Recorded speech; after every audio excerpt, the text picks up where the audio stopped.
उसको छोड़ने से उसमें अवरोध आ जाता है। इसलिए हमारे शास्त्रकारों ने आज्ञा दी है, स्वाध्याय प्रवचनाभ्याम न प्रमदितव्यम। स्वाध्याय करने में और प्रवचन करने में ये कभी प्रमाद नहीं करना चाहिए, आलस्य नहीं रखना चाहिए।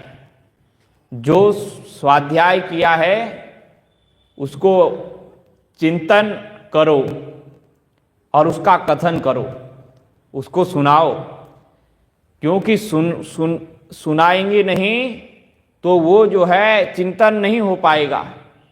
सुनाना है, इस वजह से उसका चिंतन हो जाएगा।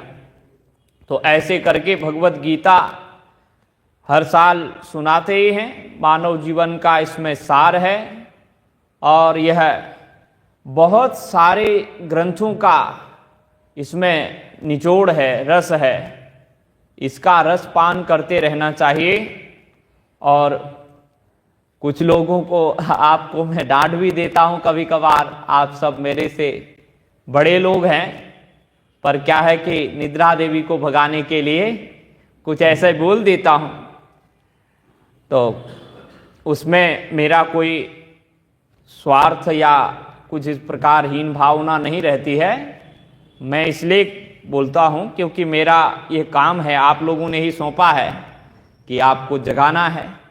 और संत का काम, प्रवचनकार का काम तो समाज को जगाना है, और साथ ही जिस चीज़ के लिए आए हैं उसको तत्परता पूर्वक, सावधानी पूर्वक करना चाहिए। अब हमारे जगत गुरु शंकराचार्य भगवान हमें कुछ प्रश्नों का समाधान करेंगे, उत्तर देंगे, उसका हम थोड़ी देर चिंतन करेंगे और समय पर ही आज का अच्छे ढंग से, ताकि आप सब लोग प्रसन्न हो जाएं। देखो कितनी जल्दी खुश हो रहे हैं, खिले हुए हैं सब लोग कि आज समय पर ही छूट जाएंगे।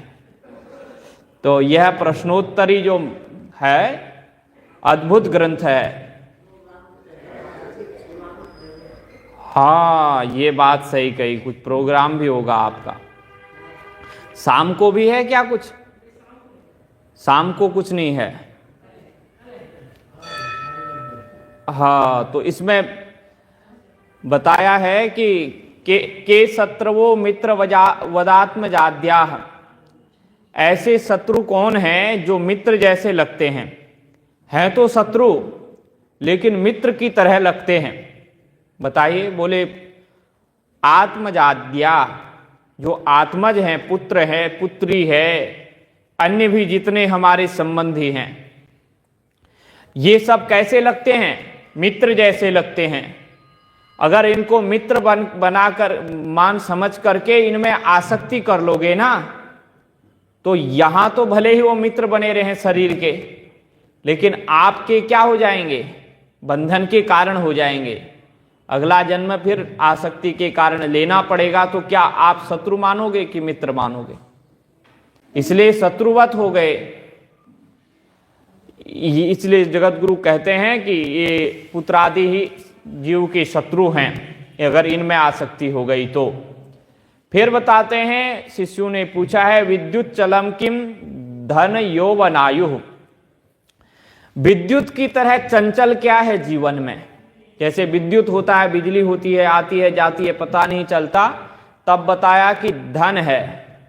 धन है, आता है जाता है, कहाँ जाता है मालूम नहीं होता, चंचल होता है। लक्ष्मी तो चंचला है ही, तो चंचला चपला ऐसे बताया गया है उनके लिए, उनके नाम ही हैं ऐसे।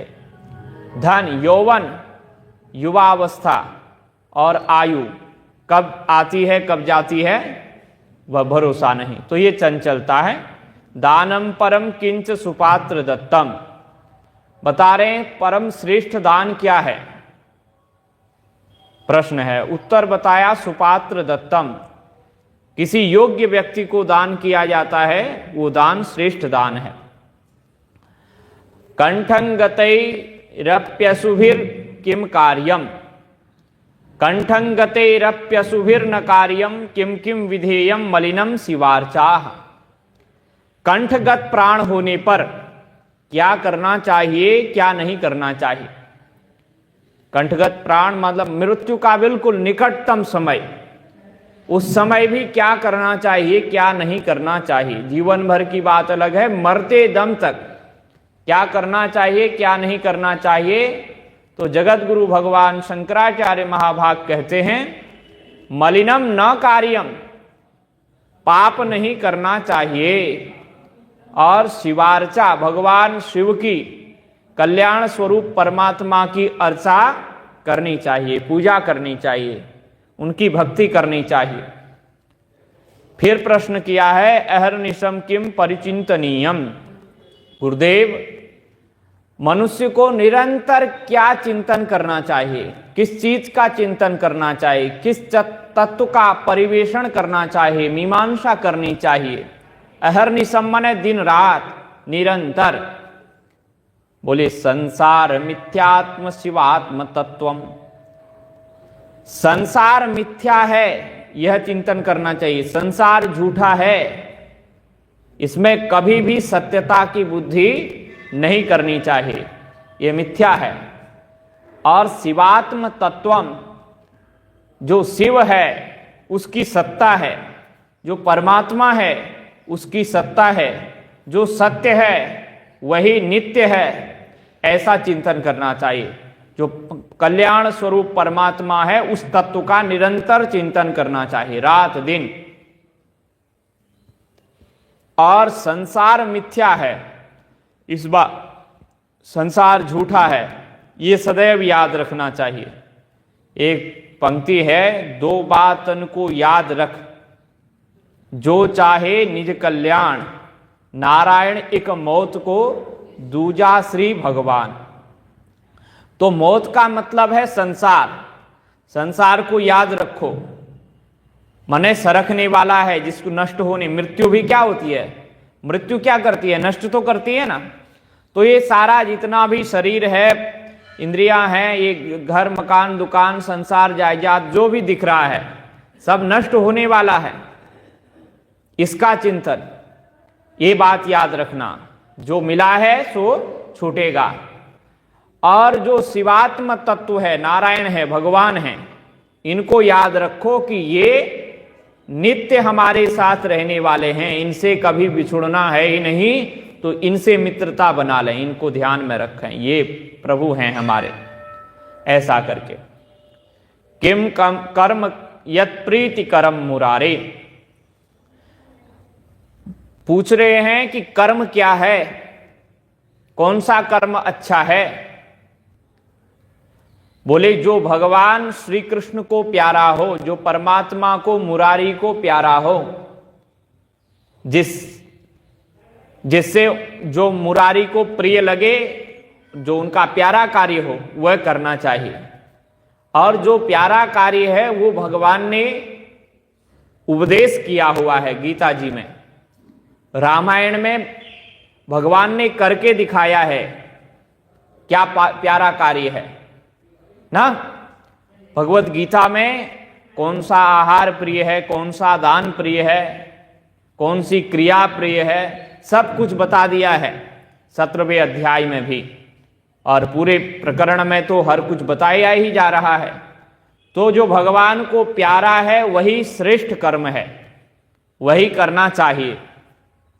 क्वास्थान कार्या सततम भवाब्धो, भगवान में तो श्रद्धा रखनी चाहिए, भगवान में विश्वास रखना चाहिए, आस्था रखनी चाहिए, लेकिन किसमें आस्था नहीं रखें। क्वास्थान कार्या सततम भवाब्धो, ऐसा बताइए गुरुदेव जिसमें कभी भी आस्था नहीं रखनी चाहिए, विश्वास नहीं करना चाहिए। बोले संसार में भवाब्ध, ये संसार रूपी जो सागर है, समुद्र है, इसमें कभी भी श्रद्धा नहीं रखनी चाहिए, विश्वास नहीं रखना चाहिए। अनित्य में विश्वास रखोगे तो भी वो नित्य नहीं बनेगा, नित्य में ही विश्वास रखना चाहिए, परमात्मा में ही विश्वास रखना चाहिए, परमात्मा में ही मन लगाना चाहिए, परमात्मा की ही भक्ति करनी चाहिए। प्रभु की आराधना करने से प्रभु ही हमें संभालेंगे, क्योंकि चेतन है, चेतन से ही चेतन का संबंध हो सकता है, होता है और हुआ था और होता रहेगा। जड़ से कभी ना हुआ था संबंध, ना हो सकता है संबंध, ना कभी होगा ही संबंध। चेतन से ही संबंध होता है। इसलिए सदैव आस्था करनी चाहिए परमात्मा में और अनास्था रखनी चाहिए संसार रूपी समुद्र में। इस प्रकार से ये प्रकरण पूरा होता है। आगे बता रहे कंठंगता वा श्रवणंगता वा प्रश्नोत्तराख्या मणिरत्नमाला तनोतु मोदम विदुषां सुरम्यम रमेश गौरीश कथैव सद्यः। जो यह प्रश्नोत्तरी है, इसका नाम क्या है? प्रश्नोत्तरी। और दूसरा नाम है इसका मणिरत्न माला। मणिरत्न माला ऐसे नाम है। तो ये शंकराचार्य भगवान अब आशीर्वाद दे रहे हैं हम सब लोगों को कि यह विद्वानों का, यह साधकों का क्या हो जाए? रत्न हो जाए। बोले जो कंठंगतावा, जो इसको श्रवण करते हैं, जो इसका पाठ करते हैं, जो इसको सुनाते हैं, उनका एक कंठ का आहार बन जाए, कंठ में चला जाए। और जिनको, जो लोग सुनते हैं, जैसे आप लोग सुन रहे हैं, तो आपके कानों से जा रहा है ये प्रश्नोत्तरी मणिरत्न माला तनोतु मोदम विदुषाम प्रयत्नात्। जितने भी विद्वान हैं वो लोग इसको सुने और उनको आनंद की अनुभूति हो, बड़े सुंदर आनंद की। कैसे? बोले रमेश गौरीश कथैव सद्यः। जैसे रमापति भगवान विष्णु की कथा सुनने से क्या होता है? आनंद की प्राप्ति होती है, आह्लाद की प्राप्ति होती है। और जैसे देवादिदेव महादेव के कथानक को श्रवण करके आनंद की प्राप्ति होती है, आह्लाद की प्राप्ति होती है, उसी प्रकार श्रीमद् आद्य गुरु शंकराचार्य भगवान कहते हैं कि मेरे प्यारे शिष्यों, इसको भी जो कंठ में धारण करे अथवा इसको याद कर ले या इसका गान करे, इसका पाठ करे अथवा इसका श्रवण करे, तो उसको कैसे आनंद की प्राप्ति हो, उसको उसका सुख कैसे बढ़े, उसका आनंद कैसे बढ़े? बोले जैसे भगवान लक्ष्मी नारायण की कथा सुनने से और गौरी शंकर भगवान की कथा सुनने से आनंद की प्राप्ति होती है, वैसे ही इस ग्रंथ का श्रवण करने वाले को भी आनंद की प्राप्ति हो, उसके भी आनंद की वृद्धि हो, उसको भी मोद हो, प्रसन्नता हो। तो आप लोगों को प्रसन्नता हुई कि नहीं हुई?